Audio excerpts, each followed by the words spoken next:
வாழ்க வையகம், வாழ்க வையகம், வாழ்க வளமுடன். குரு வாழ்க, குருவே துணை. குருவின் மலரடி போற்றி.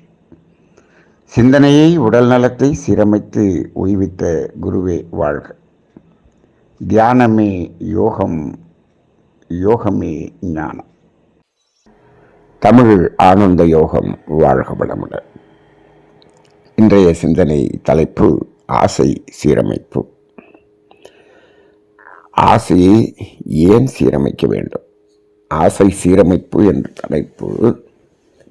ஆசையை எதற்காக சீரமைக்க வேண்டும் என்றால் வேறு ஒன்றுமில்லை, ஆசையை ஆசையாக வைத்துக் கொள்வதற்காக.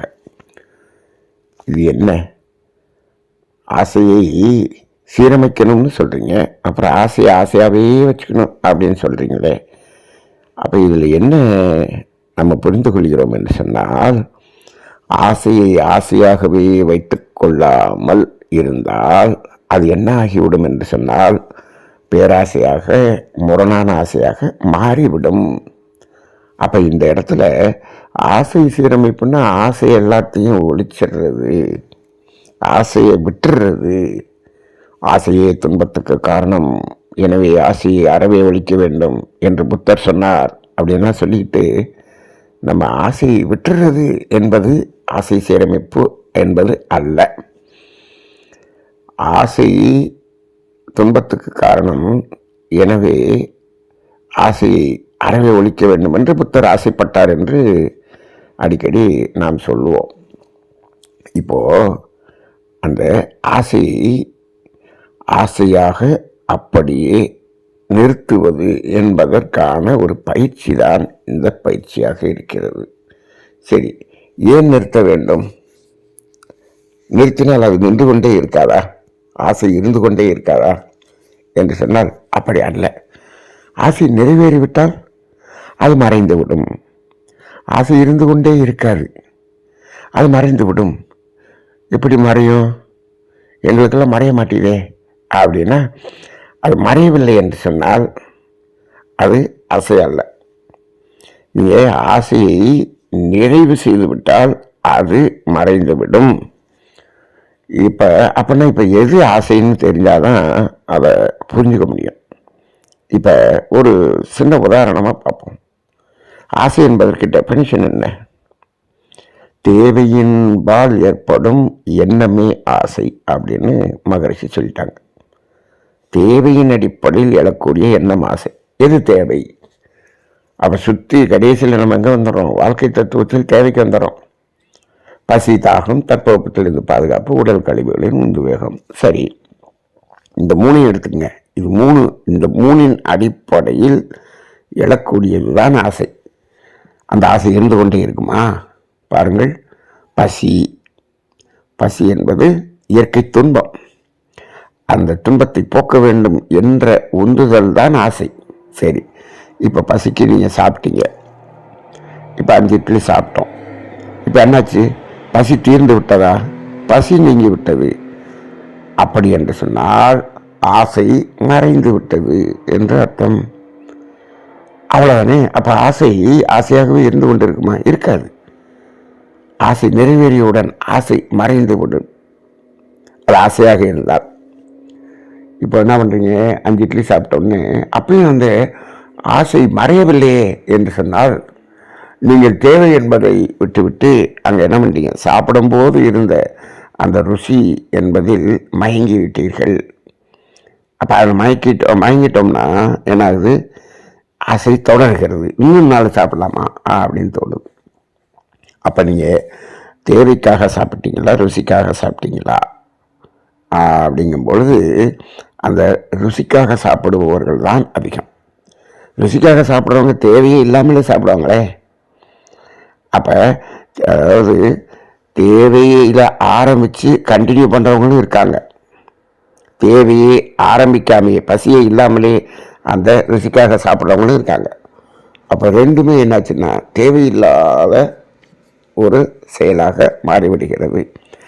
அதுக்கு போகாமல் நிறுத்துறதுக்கு தான் இந்த ஆசை சீரமைப்பு அப்படிங்கிறோம். அது எதை எடுத்துட்டாலும் அப்படித்தான். தட்பவெப்பத்திலிருந்து பாதுகாப்பு. ஒரு வீடு ஒரு வீடு கட்டிட்டீங்க, அதில் குடியிருக்கிறீங்க, தட்பவெப்பத்திலேருந்து பாதுகாப்பு கிடைச்சிருச்சுல்ல? ஆமாம், கிடைச்சிருச்சு. அப்போ என்ன பண்ணுறோம்? அப்போ இன்னொரு மாடி கட்டணும். எதுக்கு? வாடகைக்கு விடுறதுக்கு. சரி, யாருக்கோ வாடகைக்கு விடுறதுக்கு. அவங்களுடைய தட்பவெப்பத்திலிருந்து சூழ்நிலையிலேருந்து அவங்கள பாதுகாக்கணும்ல. அதுக்காக விடணும் அப்படி சொன்னோம்னா அவங்கள குடியிருக்க சொல்லுங்கள். அதுக்கே வாடகை வாங்குறீங்க. அங்கே தான் என்ன ஆயிடுது, நம்ம பேராசையாக மாறி விடுகிறோம். அப்படி போயிட்டோம் அப்படின்னு சொன்னோம்னா இந்த நாட்டில் கிட்டத்தட்ட எத்தனை 140 கோடி மக்கள் இருக்காங்க. எல்லாருக்கும் அந்த தட்பவெப்பத்திலிருந்து பாதுகாக்கிறதுக்கு நம்ம வீடு கட்டி கொடுக்க முடியுமா? இல்லை. இப்போது அவங்கவுங்க கட்டிக்குவாங்க. எப்போ? நாம் அந்த ஆசையோடு நிறுத்தி கொண்டு மிச்சத்தை நம்ம அப்படி சும்மா விட்டுட்டா போதும். நீங்கள் இப்போ மாடி வீடு கட்டலை, அதுக்குரிய செங்கல்லாம், சிமெண்டெல்லாம், மணலெல்லாம், கம்பி, மரமெல்லாம் என்ன பண்ணல, நீங்கள் உபயோகிக்கலை. அது சமுதாயத்தில் இருக்குது. அது வேற யாரோ ஒருத்தர் உபயோகிப்பாங்கள்ல. இப்போது நிறைய இடத்துல நம்ம என்ன செய்கிறோம், பிறருக்கு கொடுப்பது தான் ஈகை என்று நினைத்து கொண்டு இருக்கிறோம் அல்லவா? இல்லை, நாம் எடுக்காமல் நிறுத்துவதே அது பெரிய ஈகை என்று சொல்லலாம். இதை சாதாரணமாக இந்த வீட்டில் கூட பார்க்க முடியாது. உணவு என்பதில் பார்க்கலாம். உணவு என்பதில் பார்த்தீங்கன்னா, நீங்கள் சாப்பாடு அடுத்தவங்களுக்கு கொடுக்கறது அப்படிங்கிறது ஈகை தான். ஆனால் இந்த சாப்பாடை வேஸ்ட் பண்ணாமல் இருக்கிறது இருக்கு பாருங்கள், அது அதை விட ஈகை. நமது இந்திய நாட்டில் ஒரு நாளைக்கு எத்தனை டன் சாப்பாடு வேஸ்ட்டாக குப்பையில் போடுறாங்க அப்படின்னு ஒரு கணக்கு சொல்கிறாங்க. எத்தனையோ டன், 900 டன்னோ ஏதோ அப்படி ஒரு கணக்கு சொல்கிறாங்க. ஒரு நாளைக்கு அவ்வளவு டன் வேஸ்ட்டாக போவான்.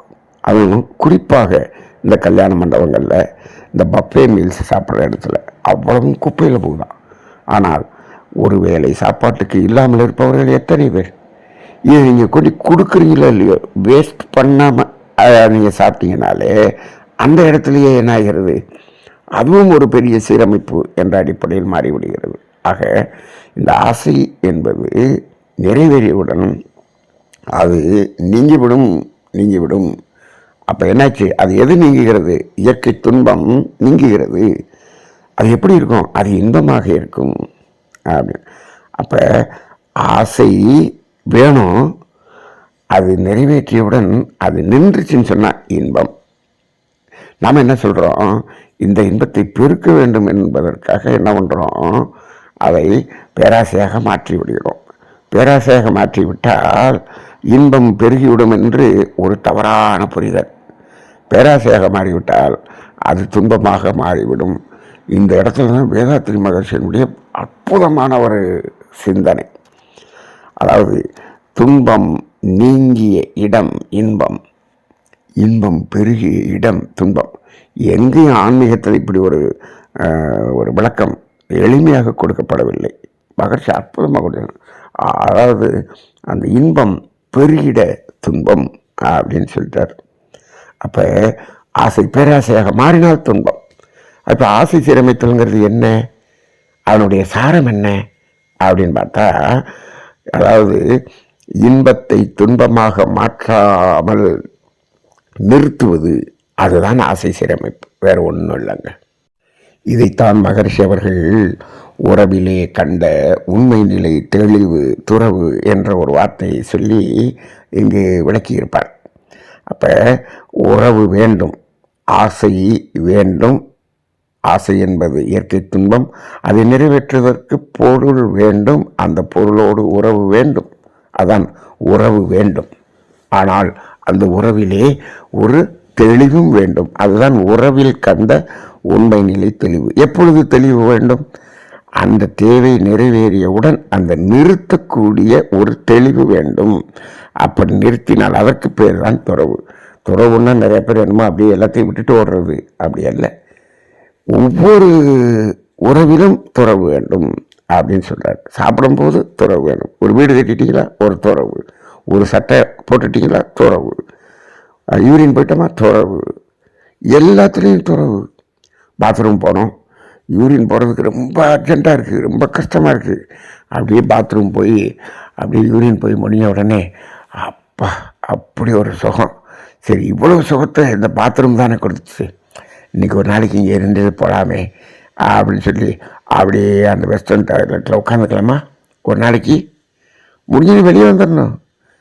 என்னப்பா அது இவ்வளோ சுகத்தை கொடுத்த இந்த பாத்ரூமை விட்டுட்டு வெளியே வந்துட்டோமே அப்படின்னு நினைக்க முடியுமா? இல்லை. அப்போ அந்த இடத்துல கட் பண்ணி வெளியே வர்றேன் பாருங்கள். பாத்ரூம்லேருந்து கட் பண்ணி வர தெரிஞ்சதே 5 இட்லி சாப்பிட்ட உடனே பசி தீர்ந்த உடனே ஏன் அந்த இடத்துல கட் பண்ண தெரியல? அங்கே தான் மயக்கம். இந்த மயக்கம் என்பதிலிருந்து மயக்கத்துக்குள்ளே போகாமல் இருக்கிறதுக்கு பேர் தான் ஆசை சீரமைப்பு பயிற்சி. சரி, இதை இந்த ஆசை சீரமைப்பு பயிற்சியை விளக்கும்போது மகரிஷி இன்னொன்று சொல்லுவாங்க. அதாவது, யாருக்காவது இறைவனை பார்க்க வேண்டுமா என்று கேட்பார். ஆமாம், இறைவனை பார்க்க வேண்டும் என்ற ஆசை இருக்கிறது. ஆமாம் என்று ஒன்றும் ரொம்ப சுலபம்ப்பா அப்படிம்பார். என்ன சுலபம்? நீ உன் மனதில் இருக்கக்கூடிய ஆசைகள் எல்லாத்தையும் எழுது, என்னென்ன இருக்கோ எல்லாம் பெண்டிங் இருக்கணும் எழுது. இவர் ஒரு 550 எழுதி வச்சுட்டான்னு வச்சுக்கோங்க. சரி, ஒரு ஆசைக்கு 1 கிலோமீட்டர்னு ஒரு தூரம் வச்சுக்குவோம், ஒரு சும்மா ஒரு மதிப்பாக வைத்துக்கொள்வோம். இப்போது அந்த 550 என்ற நம்பருக்கு பின்னாடி தான் இறைவன் நின்று கொண்டே இருக்கிறான். நீ 1ஆம் நம்பருக்கு பின்னாடி நின்றுக்கிட்டு இருக்கிற. அப்போ உனக்கும் இறைவனுக்கும் 550 கிலோமீட்டர் தூரம் இருக்கிறது. அப்போ இறைவன் தெரியல. ஆஹா, அப்போ இறைவனை பார்க்கணும்னா இந்த 550 அப்படியே நிறைவேற்றி விட்டால் நீ இறைவனை பார்த்து விடலாம். இது எங்கெங்கே ஆகிற காரியமாகுது? இதெல்லாம் நிறைவேற்றுறதை எழுதி வச்சுருக்கிறோம், நம்ம எல்லாத்தையும் எழுதி வச்சுருக்கிறோமே அப்படின்னு ஒரு பதில் சொல்லுவீங்களா? ரைட். அப்போ மகரிஷி என்ன சொல்கிறாரு, அந்த 550 கிலோமீட்டர் டிஸ்டன்ஸை குறை. எப்படி? அப்போ அந்த 550 எதெல்லாம் நடக்காததெல்லாம் தூக்கி வெளியே தூக்கி போடு, மனசுக்குள்ளே வச்சுருக்கிற பற்றியா அது வெளியே தூக்கி போடு அப்படின்றார். இப்போ அதுக்கு தாங்க இந்த பயிற்சி பண்ணுறோம். இன்றைக்கி சிந்தனையில் கொடுத்துருக்காங்களே, இந்த பயிற்சி பண்ணுறோம். அதில் என்ன எல்லாத்தையும் எழுதி வச்சிட்டோம். அதில் முதல்ல என்ன சொல்கிறது, இது தேவையா என்று ஒரு கேள்வி கேட்கிறார்கள். தேவையான கேள்வி மட்டும் கேட்கல, இது இல்லாமல் என்னால் வாழ முடியாதா என்று ஒரு கேள்வி கேட்குறாங்க.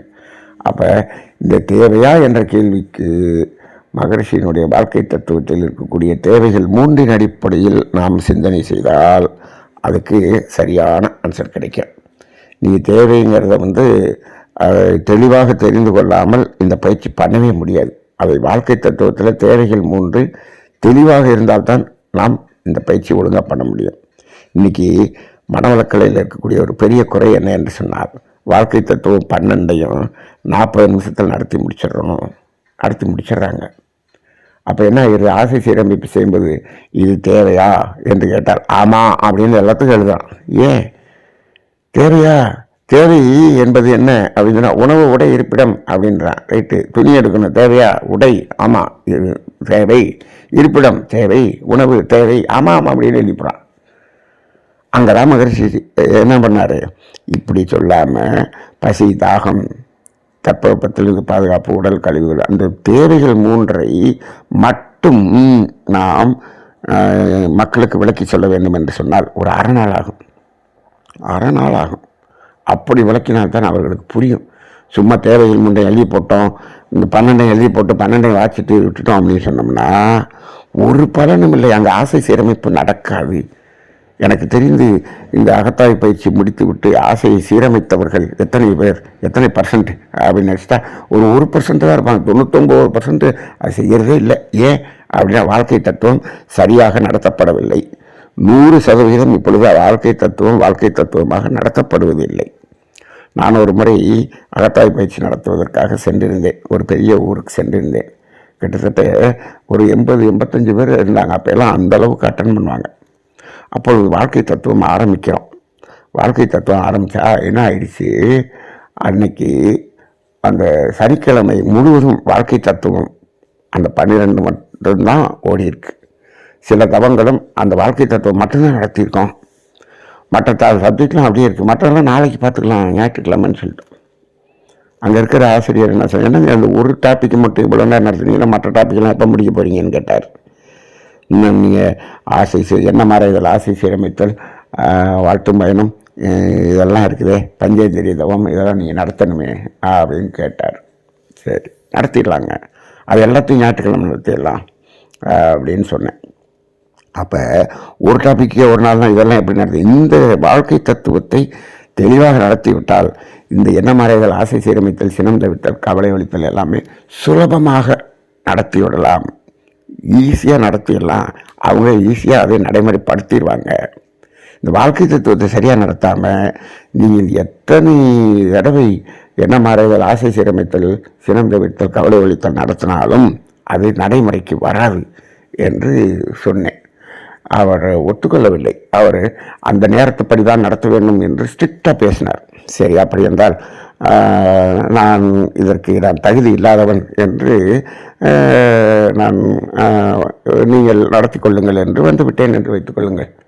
இந்த இடத்துல அதே இடத்தில் ஒரு அன்பர் அந்த வாழ்க்கை தத்துவம் என்பதை கேட்டவர் என்ன செய்தார், அதே ஊரில் இருக்கக்கூடிய ஒரு அறங்காவலரிடம் சென்று இந்த வாழ்க்கை தத்துவத்தை இன்னும் தெளிவாக எங்களுக்கு நடத்த வேண்டும் என்று சொன்னார். அப்பொழுது வாழ்க்கை தத்துவம் மட்டும் ஒரு 2 நாட்கள், சனி ஞாயிறு 2 நாட்கள் வாழ்க்கை தத்துவ பயிற்சி என்று இந்த 12 2 நாள் பயிற்சியாக அதே இடத்தில் நடத்தி காண்பித்தோம். 180 அன்பர்கள் வந்திருந்தார்கள். அப்படி நடத்த வேண்டும். மகரிஷி அவர்கள் இதை ஏன் இந்த இந்த தத்துவத்தை எல்லாம் அந்த வாழ்க்கை தத்துவத்திலிருந்து நான்யார் வரைக்கும் ஏன் ஒவ்வொரு வயசான காலத்தில் கூட சனி ஞாயிறில் அந்த சப்ஜெக்ட் தான் நடத்துவார். ஏன் திரும்ப திரும்ப திரும்ப பல 1000 தடவை நடத்தினார்? அப்போ அது தெளிவாக இருக்க வேண்டும். அப்பொழுதுதான் அந்த ஆசை சீரமைத்தல் செய்ய முடியும். அப்போ என்ன பண்ணுறோம், இப்போ தேவைதானா? இந்த தேவையின் அடிப்படையில் எடுத்து பார்த்தீங்கன்னா இந்த 550 பார்த்தீங்கன்னா எத்தனை நிற்கும், ஒரு 10 தான் மிச்சம் 540 வெளியில் போயிடும். இந்த முதல் கேள்வியிலேயே வெளியே போயிடும். இப்போ நம்ம இந்த சிந்தனையில் என்ன சொல்லியிருக்கோம், முதல் கேள்விக்கு நோ என்று வந்துவிட்டால் அதுக்கப்புறம் அடுத்த கேள்வியை கேட்காத, அந்த ஆசையை என்ன பண்ணிடு, தூக்கி வெளியே தள்ளிடு. அப்படி இல்லாட்டி அதை நடைமுறைப்படுத்துகிற மாதிரி மாற்றிக்க அப்படிம்பார். அப்போ இந்த இடத்துல ஒரு ஆசை இருக்கிறது, இது தேவைதானா? தேவை இல்லை. ஏன், இப்போ ஒரு அழகான வீடு, சரி நீங்கள் தேவைதானா? உங்களுக்கு குடியிருக்க வீடு இருக்குது, சரி. இப்போ என்னாச்சு, இன்னொரு அழகான வீடு நீங்கள் பார்க்குறீங்க, அதை வாங்கணும்னு நினைக்கிறீங்க. இது தேவையா? தேவையில்லை. சரி, எதுக்கு தேவை? இப்போ நீங்கள் வேறு மாதிரி வச்சுக்குவோம், இது குடியிருக்கிறதுக்கு, அது பார்க்குறதுக்கு அழகாக இருக்குது, அதனால் ரசிக்கிறதுக்காக அது எனக்கு தேவை அப்படின்னு வச்சுக்கோங்க. உடலின் தேவைக்கு இருக்குது, மனதின் தேவைக்கு வேணும்னு வச்சுக்குவோம். அதை ரசிக்கிறதுக்கு நல்லா இருக்குது, ரசிக்கணும், ரைட்டு. இப்போது அதற்கு உனக்கு வாய்ப்பு வசதி, வாங்கிறதுக்கு வசதி இருக்குதா? 50 லட்சம் இருக்குதா? இல்லை. சரி, இப்போ என்ன பண்ணலாம்? அப்போ நீங்கள் எடுத்துடுறீங்கன்னு வச்சுக்கோங்க. நீங்கள் ரசிப்பதற்குத்தானே கேட்டீங்க, நீங்கள் அதை காசு கொடுத்து வாங்கணும்னு அவசியம் இல்லை. அது என்ன பண்ணலாம், நீங்கள் மட்டும் ரசிக்கலாம். நீங்கள் நல்லா பாருங்கள், இந்த ஆசை சீரமைத்தல்ல தேவையை, இந்த உடலின் தேவையாக நிறைவு செய்த பிறகு அதை மனதின் தேவையாக மாற்றிக்கொண்டீர்கள் என்று சொன்னால் அங்கே சீரமைப்பு நடந்து விடும். நிறைய இது அப்படி தான் இருக்குது. நீங்கள் ஒரு சின்ன உதாரணம் வச்சுக்கோங்க. இப்போ தீபாவளிக்கு 10,000 ரூபாய்க்கு நீங்கள் பட்டாசு வாங்கணும்னு நினைக்கிறாங்க. சரி, இப்போ 10,000 இல்லை, வாங்க முடியல. உடனே ஏன் தேவைப்படுறீங்க? இப்போது அந்த தெருவில் நின்று பாருங்கள், 1,00,000 ரூபாய்க்கு அந்த மத்தாப்பெல்லாம் கொளுத்துவாங்க. அப்படியே பாருங்கள், ரசிங்க. என்ன இருந்தாலும் எங்கள் வீட்டுக்கு முன்னாடி நான் கொளுத்தி நீ கொளுத்தி அதை ரசிக்கணும் அப்படிங்கிறோம்னா அதுக்கு 10,000 ரூபா செலவு பண்ணணும். இப்போ அவர் கொளுத்துறார், அதை நீ ரசிக்கிறேன்னு வச்சுக்கோங்க, அதுக்கு என்னாச்சு, ஒன்றும் செலவில்லை. இந்த 2 ரசித்தலில் என்ன வேறுபாடு? 2மே ரசித்தல் தானே. நிறைய பேர் இந்த ஆசை சீரமைத்தலில் போய் சிக்கிற இந்த தேவைகள் அப்படிங்கிறத வச்சிருக்கிறதில்ல, அந்த ரசிப்பதற்கு உரியதையும் தேவையாக வைத்திருக்கிறார்கள். ஏன், அதை நான் வாங்கி ரசிக்கணும், என் கையிலேருந்து ரசிக்கணும், என்னதுன்னு சொல்லி ரசிக்கணும். இப்படி இந்த பெருமையையும் புகழையும் ஊருக்கு காட்டணும். இதுதானே.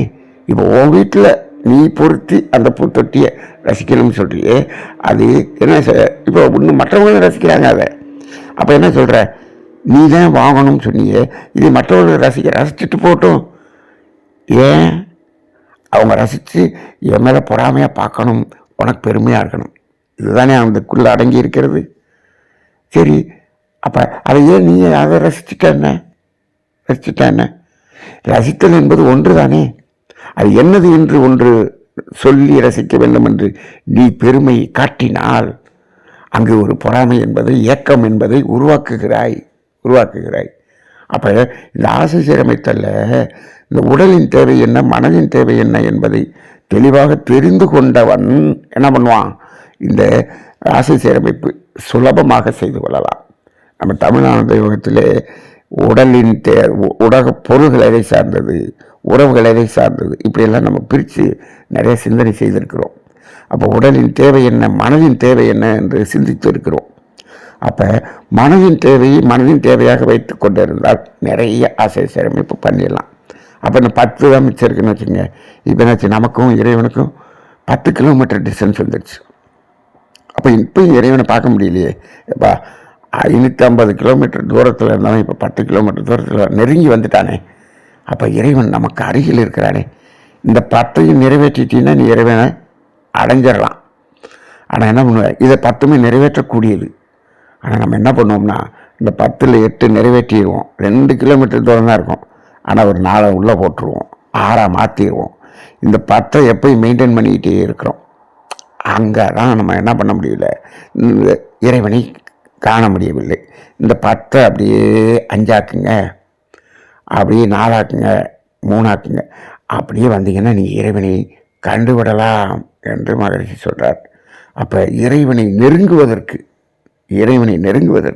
இந்த ஆசை சீரமைப்பு என்பது பயன்படக்கூடியதாக இருக்கிறது என்ற அடிப்படையில் இந்த ஆசை சீரமைப்பத்தில் இந்த 4 கேள்வியில் ஏதாவது ஒரு கேள்விக்கு நோ என்று வந்தாலும் ஒன்று அதை எடுத்து தூக்கி போட்டுடணும், அல்லது அதை செயல்படுத்தக்கூடிய அளவில் மாற்றிவிட வேண்டும். அது மாற்றுறது ஒன்று ஈஸி தான், ஒன்றும் பிரச்சனை இல்லை. ஒரு கார் வாங்கணும்னு நினைக்கிறீங்க, சரி தேவைன்னே வச்சுக்கோமே. அந்த இடத்துல இப்போது 20 லட்ச ரூபா வேணும், நம்ம கையில் எவ்வளவு இருக்குது, அது ஒரு 8 லட்ச ரூபா தான் இருக்குது. 8 லட்ச ரூபாய்க்கு இருக்கக்கூடிய காரை வாங்கிக்க, அவ்வளோதான். இல்லைங்க காரை 8 லட்ச ரூபா புதுசு, ஏன்னா என்கிட்ட 4 லட்சம் தான் இருக்குது, அப்போ செகண்ட் ஹேண்ட் காரை வாங்கிக்க. அப்படி தான் நம்ம பண்ணிக்கணுமே தவிர மாற்றி அமைத்து அதை நிறைவு செய்து கொள்ளணும், அல்லது எடுத்து போட்டுடணும். அதை எடுத்து போடாமல் வச்சுருந்தோம்னா என்ன ஆகும், ஒன்றாகாது. அது மனசில் நின்றுக்கிட்டே இருக்கும். அதுக்கு பேர் தான் மனபாரம் என்று சொல்லுகிறார்கள். என்ன சொல்கிறாங்க, எனக்கு ரொம்ப மனசு கனமாக இருக்குங்க, மனசு பாரமாக இருக்குங்க அப்படின்பாரு. என்ன பாரம்? மனசுக்கு பாரம் என்பதே நிறைவேறாத ஆசைகள் இருக்கிறது தான் பாரமாக இருக்கும். நீங்கள் அந்த ஆசை சீரமைப்பு பயிற்சி பண்ணி முடிச்சிட்டிங்கன்னு வச்சுங்க, அப்படியே 550 10 ஆகி 540 வெளியே போட்டோம். இப்போ மனசுலேருந்து எவ்வளவு 550 கிராம் என்னாச்சு, மனசனுடைய பாரம் குறைஞ்சி போச்சு. 550 கிலோ குறைஞ்சி போச்சுன்னு வச்சுக்கோங்க. ஒவ்வொன்றும் 1 கிலோன்னு வச்சுட்டோம்னா வெயிட் குறைஞ்சிருச்சா? அப்போ இப்போ தாங்க மனசு அமைதியாக இருக்குது, பாரம் குறைஞ்ச மாதிரி இருக்குது அப்படிம்பாரு. அப்படியா, மனசில் பாரம் குறைஞ்சிருச்சா, எங்கே வெயிட் போட்டு பாருங்கள் அப்படின்னா, இதுங்க அதே 58 கிலோ தான் இருக்கிறீங்க. ஆமாங்க, உடம்புனுடைய எடை 58 கிலோ 58 தான் இருந்துச்சு. இந்த மனதனுடைய பாரத்தை என்னவா இந்த வெயிட்டில் பார்க்க முடியாது. ஆக மனசு பாரம் குறையிறது அப்படிங்கிறதுக்கு தான் இந்த ஆசை சீரமைப்பு பயிற்சி. இந்த ஆசை சீரமைப்பு என்பது ஒரு அற்புதமான பயிற்சி. அதில் ஒரு தெளிவும் புரிதலும் இருந்தால் சுலபமாக அதிலிருந்து நாம் நீங்கி விடலாம். அதிலிருந்து நாம் பேராசையாக மாற்றாமல் காத்துக்கொள்ளலாம். இந்த இடத்துல பேராசையாக மாற்றி அதை சீரமைப்பது அல்ல, ஆசையை பேராசையாக மாற்றக்கூடிய அந்த இடத்துல நிற்கிறது. அந்த இடத்துல நிற்கிறதுக்கு பேர் தான் விழிப்புணர்வு என்று சொல்வார்கள், விழிப்பு நிலை என்றெல்லாம் சொல்வார்கள். அந்த ஆசை சீரமைப்பு பயிற்சி என்பது ஒரு விழிப்பு நிலை பயிற்சி என்று சொல்லலாம், அந்த துறவு நிலை பயிற்சி என்று சொல்லலாம். இது பல்வேறு வகையில் இதை நாம் சிந்தனை செய்யலாம். அப்படிப்பட்ட அற்புதமான ஒரு பயிற்சி, ஒரு எளிமையான பயிற்சியாக கொடுத்த அருட்தந்தை வேதாத்திரி மகரிஷி அவர்களை இந்த நேரத்தில் நினைவு கூர்ந்து இந்த பயிற்சியை தொடர்ந்து செய்வோம். இதை தனியாக செய்வதை விட குடும்பமாக அமர்ந்து செய்தால் இன்னும் அற்புதமாக இருக்கும் என்ற ஒரு சிந்தனையோடு இன்றைய சிந்தனையை நிறைவு செய்து கொள்வோம். வாழ்க வையகம், வாழ்க வையகம், வாழ்க வளமுடன். இது ஒரு எளிமையான புரிதல். இதுக்கு பெரிய தத்துவமெல்லாம் தேவையில்லை. இதை எல்லா மக்களுக்கும் தெரியப்படுத்தக்கூடிய அளவில் இந்த சமுதாயத்துக்கு எடுத்து செல்லுங்கள். இதை பகிர்ந்து கொள்ளுங்கள். அனைவரும் இதை சிந்தித்து அனைவரும் ஒரு துன்பத்திலிருந்து விடுதலை பெறட்டும். நன்றி. வாழ்க வளமுடன்.